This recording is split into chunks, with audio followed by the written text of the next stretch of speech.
दोस्तों, क्या आप जानते हैं कि सुदर्शन चक्र की उत्पत्ति कैसे हुई थी और सुदर्शन चक्र भगवान विष्णु के पास कहाँ से आया और किसने दिया? अगर इन सब के बारे में आप नहीं जानते तो हम आपको बताते हैं।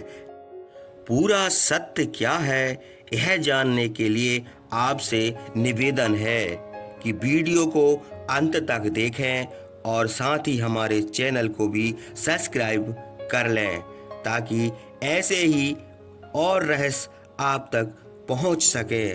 तो आइए जानते हैं। त्रिलोक में घनघोर अंधकार छाया हुआ था। असुरों की बढ़ती शक्तियों ने देवताओं को विचलित कर दिया था। देवराज इंद्र अपने दरबार में समस्त देवताओं के संग चिंतित मुद्रा में बैठे थे। असुरों की शक्ति असीमित होती जा रही थी। वरुण देव ने कहा, राक्षसों के सेनापति कालनेमी ने अनेक यज्ञ विध्वंस कर दिए। अग्निदेव बोले, इंद्र ने ब्रह्मदेव का आवाहन किया। ब्रह्मदेव ने गंभीर स्वर में उत्तर दिया, केवल एक ही अस्त्र तुम्हारी रक्षा कर सकता है, सुदर्शन चक्र। वह अस्त्र कहाँ मिलेगा? वायु ने पूछा। वह केवल भगवान शिव के आग्रह से ही प्राप्त हो सकता है। देवताओं ने भगवान विष्णु का आह्वान किया। भगवान विष्णु ने देवताओं की पुकार सुनी और कैलाश पर्वत की ओर प्रस्थान किया। कैलाश पर्वत के हिम छिद्र स्थान पर भगवान विष्णु ने तपस्या प्रारंभ कर दी। सहस्त्र वर्षों तक एक पैर पर खड़े रहे। उनकी साधना इतनी प्रबल थी कि ब्रह्मांड में ऊर्जा का संचार बढ़ गया। गंगा की तरल धाराएं भी ठहरने लगीं। वायु अपनी गति भूल गई। देवताओं ने देखा कि तपस्या के प्रभाव से समस्त लोग थर थर कांपने लगे। तब महादेव शिव प्रकट हुए। उनका त्रिनेत्र चमक उठा। हे विष्णु, हम तुम्हारी तपस्या से प्रसन्न हैं। मांगो, क्या चाहते हो? विष्णु ने हाथ जोड़कर कहा, प्रभु, ऐसा अस्त्र दीजिए जो धर्म की रक्षा कर सके। भगवान शिव ने अपनी तीसरी आंख खोली, जिससे एक दिव्य अग्नि उत्पन्न हुई। वह अग्नि तप्त सूर्य के समान थी। शिव ने कहा, विश्वकर्मा इस अग्नि को एक दिव्य चक्र का रूप देंगे। इसे सुदर्शन चक्र कहा जाएगा। विश्वकर्मा ने अपनी दिव्य शक्ति से उस अग्नि को घुमाकर चक्र का स्वरूप दिया। उसमें अमोघ शक्ति समाहित थी। वह ब्रह्मांड का सबसे शक्तिशाली अस्त्र बना। शिव ने वह चक्र भगवान विष्णु को प्रदान किया और कहा, जब तक धर्म रहेगा यह चक्र तुम्हारे साथ रहेगा। विष्णु ने सुदर्शन चक्र ग्रहण किया और आकाश गंगा में उसका तेज चारों दिशाओं में फैल गया। देवताओं ने उनकी स्तुति की। अयोध्या के महान सम्राट हरिश्चंद्र अपनी सत्यनिष्ठा के लिए विख्यात थे। उनके दरबार में न्याय, धर्म और करुणा का वास था। एक दिन महर्षि विश्वामित्र ने उनकी सत्यता की परीक्षा लेना चाही। उन्होंने राजा के पास जाकर कहा, राजन, मुझे तुम्हारा संपूर्ण राज्य चाहिए। राजा हरिश्चंद्र ने सहर्ष अपना समस्त राज्य विश्वामित्र को दान कर दिया। अब वे अपनी पत्नी तारामती और पुत्र रोहिताश्व के साथ काशी की ओर चल दिए। वहां उन्होंने एक शमशान घाट पर सेवक के रूप में कार्य करना आरंभ किया।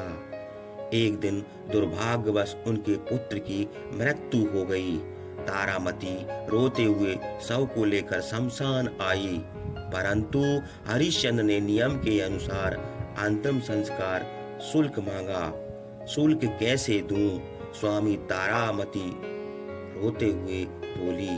राजा ने गहरी सांस ली और बोले, मैं स्वयं को ही शुल्क में देता हूँ। यह सुनकर देवता प्रकट हुए और बोले, राजा हरिश्चंद्र, तुम्हारी परीक्षा समाप्त हुई। तुमने धर्म और सत्य का पालन कर अमृतत्व प्राप्त किया। यमराज ने रोहिताश्व को पुनर्जीवित कर दिया।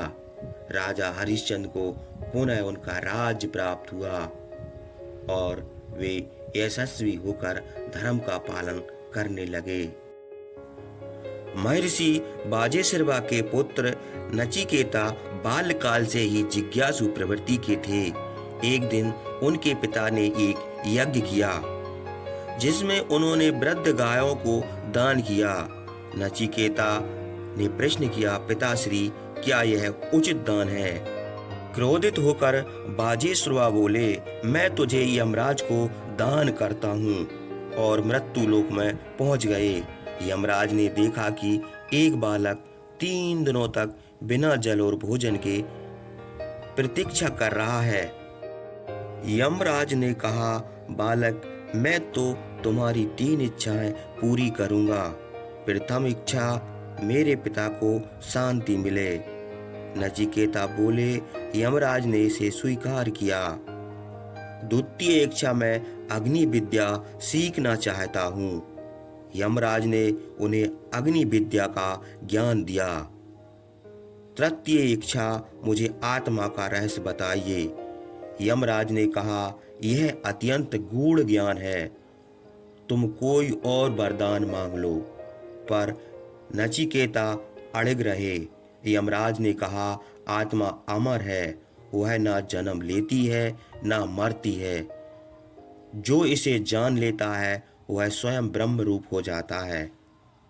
नचिकेता को ब्रह्म ज्ञान प्राप्त हुआ। वे अमर सत्य के ज्ञाता बने और लोक कल्याण में संलग्न हुए।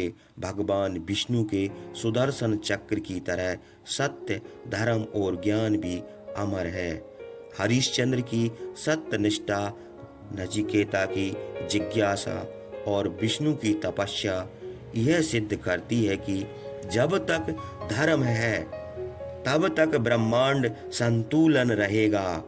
इस महाकाव्य के माध्यम से यह मिलता है कि सत्य और धर्म की राय कठिन अवश्य होती है, परंतु जो इस पर अड़ग रहता है वही अमृतत्व को प्राप्त करता है। आशा करता हूं कि यह कथा आपको अच्छी लगी होगी। लेकिन जाने से पहले आपसे निवेदन है कि अगर अभी तक चैनल को सब्सक्राइब नहीं किया तो चैनल को अवश्य सब्सक्राइब कर लें। मिलते हैं ऐसी ही किसी अन्य कहानी के साथ। जय सिया।